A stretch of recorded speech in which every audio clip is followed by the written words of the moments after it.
जय श्री कृष्ण दोस्तों, मैं हूं नरेंद्र अग्रवाल और आप देख रहे हैं नरेंद्र अग्रवाल यूट्यूब चैनल।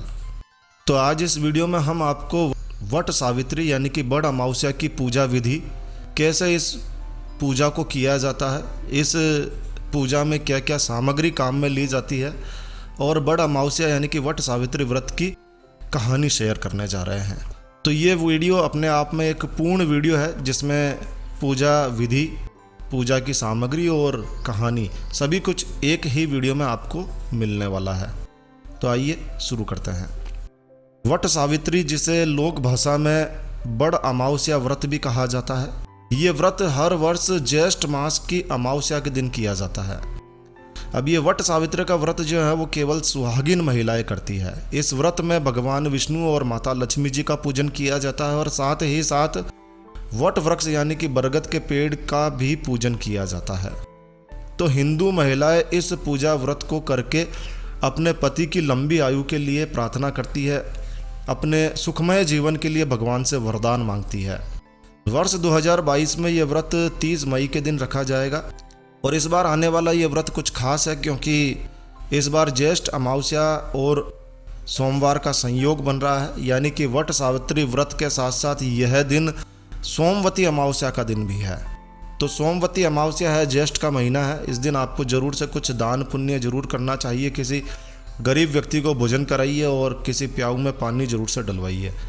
देखिए, हिंदू धर्म में इस व्रत को बहुत ही खास माना जाता है। कहते हैं कि ज्येष्ठ अमावस्या के दिन ही देवी सती सावित्री ने यमराज से अपने पति सत्यवान के प्राण वापस लिए थे। यही कारण है कि वट सावित्री व्रत महिलाएं अपने सुहाग की रक्षा के लिए, पति की लंबी आयु के लिए और जीवन में सभी प्रकार के सुखों की प्राप्ति के लिए करती है। अब इस व्रत को पूरे विधि विधान के साथ में रखा जाता है। इस व्रत के लिए विशेष पूजा सामग्री का प्रयोग किया जाता है और ये पूजा किसी बड़े बरगद के पेड़ के नीचे बैठकर की जाती है। बरगद के पेड़ की पूजा करने के बाद में उसकी परिक्रमा की जाती है और महिलाएं उसी बरगद के चारों ओर कलावा भी बांधती है। अगर किसी महिला के साथ में ऐसी परिस्थिति है कि वो बरगद के पेड़ तक नहीं जा सकती है, तो ऐसी स्थिति में एक प्राचीन व्यवस्था है जिसके तहत आप बरगद की कुछ टहनियाँ घर पर लाकर भी ऐसी महिला पूजा कर सकती है। यानी कोई दूसरा व्यक्ति उनके लिए बरगद की टहनियाँ लेकर आ जाए और वो पूजा कर सकती है, लेकिन कोशिश कीजिए कि बरगद के पेड़ के नीचे बैठकर ही इस पूजा को किया जाए।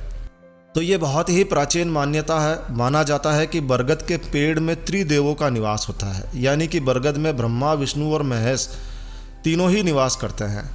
कहते हैं कि इस वृक्ष की बड़ी बड़ी शाखाएं जो नीचे की ओर लटकी हुई होती है वे साक्षात देवी सावित्री का रूप है। यही कारण है कि सावित्री देवी के पूजन के लिए बरगद के पेड़ को चुना गया है और बरगद के पेड़ की पूजा की जाती है।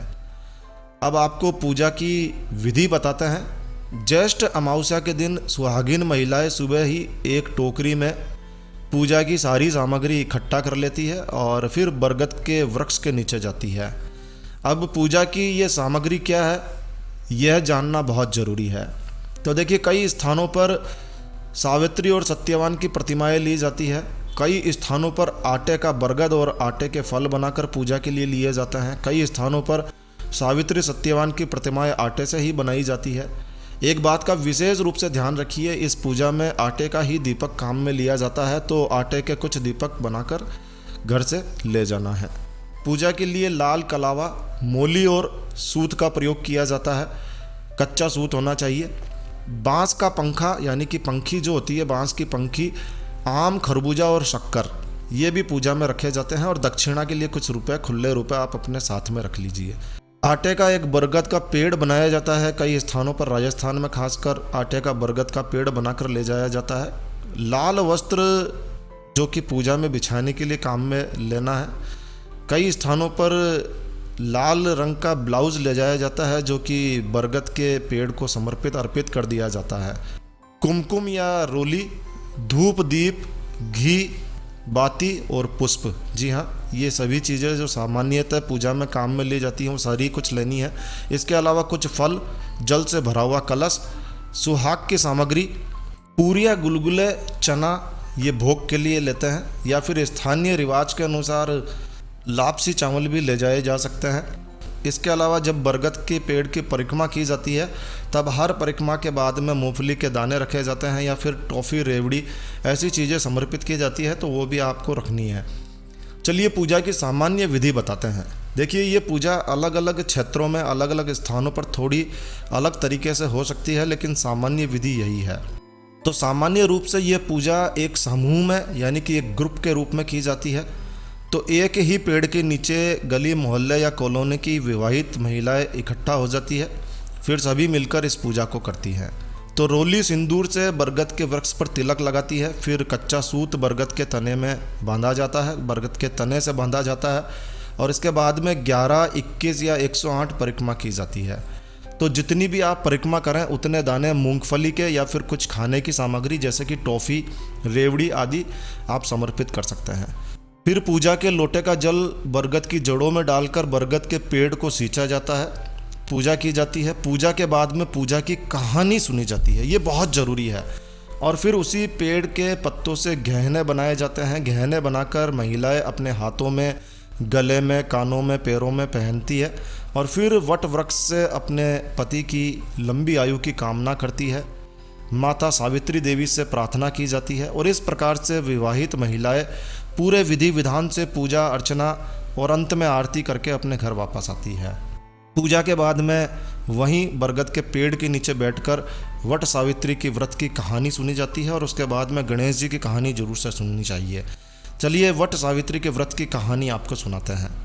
प्राचीन काल में अश्वपति नाम के एक राजा थे।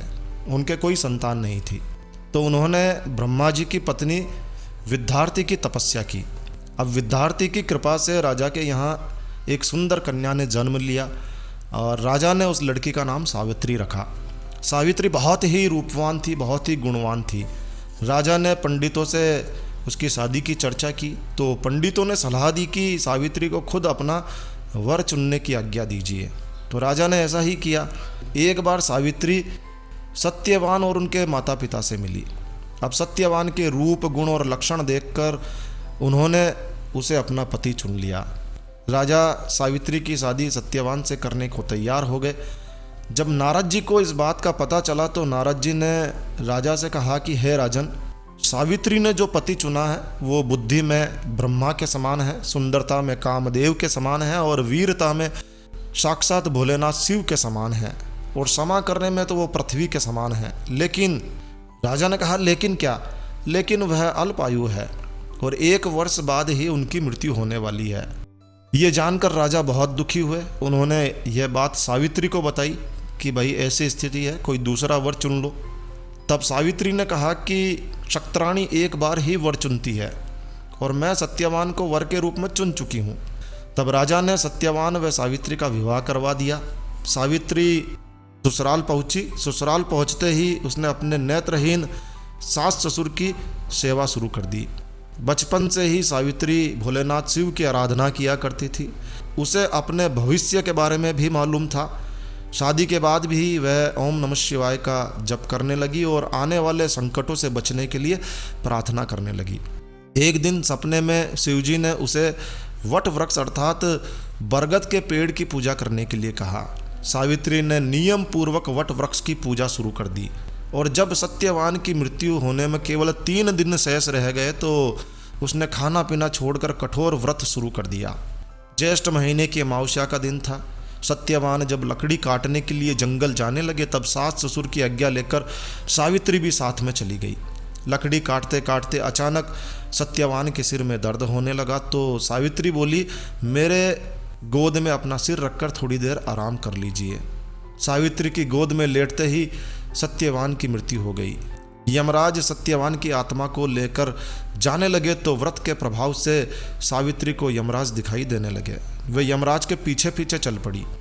यमराज ने कहा कि वह उसके पीछे नहीं आए, उन्हें अपना काम करने दे।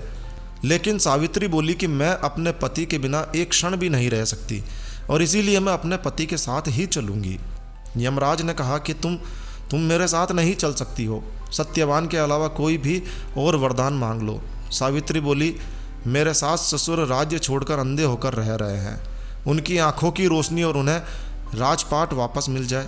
यमराज ने तथास्तु कहा। सावित्री फिर भी यमराज के पीछे चलने लगी। तो सावित्री बोली कि मैं सत्यवान के बिना नहीं रह सकती। यमराज बोले सत्यवान को छोड़कर एक और वर मांग लो। सावित्री ने कहा मेरे पिता के कोई पुत्र नहीं है, उन्हें 100 पुत्र मिले। यमराज ने फिर तथास्तु कह दिया, लेकिन सावित्री फिर भी यमराज के पीछे चलने लगी। अब यमराज को क्रोध आ गया। यमराज क्रोध में आकर बोले 2 वरदान देने के बाद भी तुम वापस नहीं लौटी। सावित्री बोली महाराज सत्यवान के बिना तो मेरा जीवन कुछ भी नहीं है और इसीलिए मैं लौट नहीं सकती। तब यमराज बोले कि ठीक है, अब आखिरी बार सत्यवान को छोड़कर मैं एक वर और देता हूँ। सावित्री ने कहा ठीक है, मुझे 100 पुत्र और अटल राजपाट मिले। यमराज ने तथास्तु कहा और जाने लगे। पीछे मुड़कर देखा तो सावित्री पीछे आ रही थी। अब गुस्से में कुपित होकर यमराज बोले अब तू नहीं लौटी तो मैं तुझे श्राप दे दूंगा। सावित्री हाथ जोड़कर बोली महाराज एक पतिव्रता स्त्री को आपने 100 पुत्रों का वरदान दे दिया है, अब पति सत्यवान के बिना यह कैसे संभव होगा। अब यमराज को अपनी गलती समझ में आ गई और उन्हें सत्यवान को वापस लौटाना पड़ा। सत्यवान जीवित होकर खड़े हो गए। सावित्री और सत्यवान ने गाजे बाजे के साथ वट वृक्ष की पूजा की, पत्तों के गहने बनाकर पहने तो वो हीरे मोती के हो गए। घर वापस आकर लौटे तो देखा सास ससुर की आंखों की रोशनी वापस आ गई थी और राजपाट भी वापस मिल गया। पिता अश्वपति के 100 पुत्र हुए, सत्यवान को राजगद्दी मिली। चारों तरफ सावित्री के व्रत की चर्चा होने लगी और इस प्रकार से राजा ने ढिंढोरा पिटवा दिया कि आज से सभी अपने पति सुहाग की रक्षा के लिए वट वृक्ष की पूजा करेंगे। हे वट वृक्ष, जैसा सावित्री को सुहाग और वैभव दिया वैसा भी हमें भी देना। कहानी सुनने वाले को, कहने वाले को, हुंकारा भनने वाले को और इस वीडियो को देखने वाले को, सभी को वैसा ही सुहाग और वैभव देना।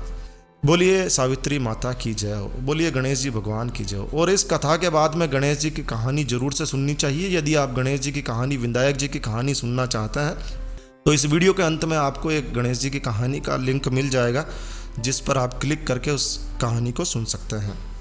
तो बस इस वीडियो को यहीं विराम देते हैं दोस्तों। यह वीडियो, यह जानकारी आपको कैसी लगी कमेंट करके हमें ज़रूर बताएं। यदि आपको यह वीडियो, यह जानकारी अच्छी लगी है, यूज़फुल लगी है तो कृपया लाइक के बटन पर ज़रूर क्लिक कीजिए और यदि आपने हमारा ये चैनल सब्सक्राइब नहीं किया हुआ है तो कृपया चैनल सब्सक्राइब कर लीजिए, क्योंकि इस चैनल पर हम लेकर आते हैं आपके लिए तरह तरह की धार्मिक जानकारियाँ, होम रेमेडीज, होम टिप्स और टेक्निकल नॉलेज।